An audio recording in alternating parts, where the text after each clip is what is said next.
ملتان میں گزشتہ روز طوفان نے باغ اجاڑ دیے۔ 80 کلومیٹر فی گھنٹہ کی رفتار سے چلنے والی ہواؤں نے باغبانوں کی محنت پر پانی پھیر دیا۔ آندھی کے باعث آم کے باغات شدید متاثر، پھل زمین پر گرنے سے کاشتکار مالی مشکلات کا شکار ہیں۔ تفصیلات جان لیتے ہیں گوہر رحمان شیخ سے۔ جی بتائیے گا۔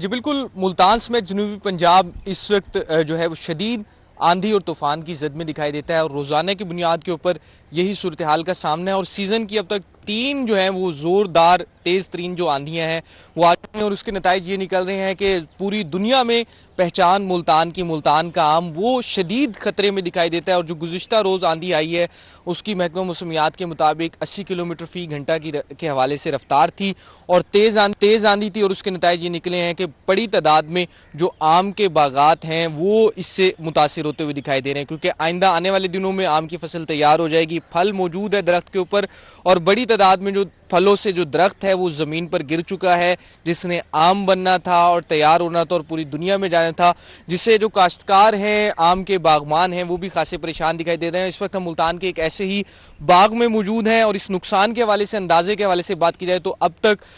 جو ہے محکمہ زراعت مینگو ایکسپرٹس کی جانب سے یہی اندازہ لگایا جا رہا ہے جو 3 آندھیاں آ چکی ہیں، اس سے تقریباً 10% سے زائد جو فصل ہے اسے جو ہے وہ اس وقت نقصان پہنچا ہے۔ تو ہمارے ساتھ مینگو ایکسپرٹ بھی موجود ہیں، انہی سے ہم جانتے ہیں۔ ڈاکٹر صاحب کیا کہیں گے، عام ملتان کی پہچان ہے، پہلے یہ ہاؤسنگ سوسائٹیز کی نظر ہو گیا، اب مسلسل آندھییں طوفان آ رہے ہیں جس سے جو تیار فصل ہے، پھل ہے، وہ زمین پر گر رہا ہے، تو کیا کہیں گے اس حوالے سے؟ جی، جب فروٹ کی ڈیولپمنٹ سٹیج شروع ہوتی ہے اور آم جب اپنا سائز اٹین کرنے کے قابل ہو جاتا ہے تو اس موسم میں جو آندھیاں آتی ہیں وہ ذمہ دار کے لیے سب سے زیادہ نقصان کا باعث بنتی ہیں، کیونکہ اس وقت اس کو ایک امید کی کرن اس کے ذہن میں ہوتی ہے کہ یہ میں مارکیٹ میں لے کے جاؤں گا اور مجھے اچھا ریٹرن ملے گا۔ لیکن آندھیاں چونکہ ایک نیچرل ایک پروسیس ہے، اس کے بچنے کے لیے محکمہ زراعت جہاں شیلٹر بیلٹس کی ریکمنڈیشن دیتے ہیں کہ اپنے باغات کے ارد گرد شیلٹر بیلٹ لگائیں تاکہ ان کی شدت کو کم کیا جا سکے۔ اس وقت جو آم گرا ہے اس کو اکٹھا کرانا ذمہ دار کے لیے اس لیے ضروری ہے کہ سب سے پہلے تو وہ اس میں فروٹ فلائی کا حملہ ہو سکتا ہے، دوسری بات کہ اس سے ٹھیک ہے ویلیو ایڈیشن ہو سکتی ہے، کچھ پروڈکٹس بن سکتے ہیں، لیکن جو قیمت یا جو ایک ہمیں آمدن کا ایک سورس ذمہ دار کے ذہن میں ہوتا ہے اس سے قدرے کم اسے ریٹرن ملے گا، اور اس کو ہم نقصان کا نام دیتے ہیں۔ اس کو جب ہم اکٹھا کراتے ہیں اور اسے ہم چور اور دوسرے پروڈکٹس بناتے ہیں تو اتنی جو انکم ہے وہ ہمیں حاصل نہیں ہوتی۔ البتہ ایسا ہے کہ اس گرے ہوئے آم کو ہم یوٹیلائز کر سکتے ہیں۔ دوسری بات کہ کچھ ورائٹیز میں ایسا ہوتا ہے کہ گرا ہوا جو آم ہے اگر وہ چھوٹا آم گر بھی جائے تو جو درخت پہ موجود چھوٹے آم ہوتے ہیں وہ اپنا سائز بڑا کر لیتے ہیں، تو اس سے ہمیں یہ ایک امید کی کرن ہے کہ ایک اچھا آم ابھی بھی مارکیٹ میں انشاءاللہ ملتان کا ضرور آئے گا۔ اچھا جی، اب اس وقت جس ہم باغ میں موجود ہیں یہاں پر یہ گرے ہوئے آم ہیں، انہیں صبح اکٹھا کیا گیا ہے، لیکن ابھی بھی اتنی بڑی تعداد میں ہمیں جو ہیں وہ گرے ہوئے نظر آتے ہیں۔ جہاں پر میں موجود ہوں، آپ یہ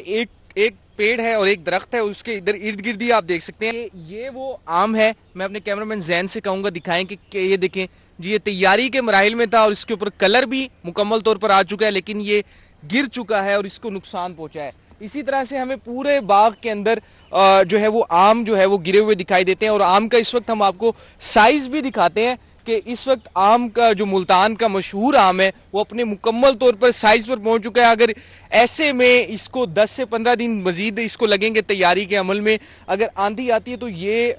جو پھل ہے اس کو نقصان پہنچ رہا ہے، اور یہ نیچے گرنے کے باعث یہ پورا جو اس کا تیاری کا عمل ہے وہ بھی متاثر ہو رہا ہے۔ تو ہمارے ساتھ مزید بھی اور بھی ہم بات کریں گے، ایگریکلچر ایکسپرٹس ہیں، ان سے ہم بات کریں گے۔ ڈاکٹر صاحب ایک چیز بتائیں کہ ملتان کا آم کتنے دنوں میں مارکیٹ میں آ جائے گا؟ سر، پنجاب کو ہم بیسیکلی 3 حصوں میں تقسیم کرتے ہیں۔ پہلی جو آم کی ہارویسٹنگ ہے وہ سٹارٹ ہوتی ہے رحیم یار خان سے، اور اس کے بعد مظفر گڑھ اور ملتان کی پاکٹ آتی ہے، اور ایٹ دا اینڈ کھانے وال کی تقریباً پاکٹ آ جاتی ہے۔ تو رحیم یار خان میں تو یہ ہارویسٹنگ کا جو پروسیس ہے وہ شروع ہو چکا، ملتان کے آم کو آنے میں ابھی تقریباً 10 سے 12 دن لگیں گے، اس کے بعد یہ ہارویسٹنگ ہوگی۔ دیکھیں جی، ملتان کے آم کو جو پوری دنیا میں پہچان ہے، ملتان کی سوغات بھی ہے۔ جی بہت شکریہ گوہر رحمان شیخ آپ کا۔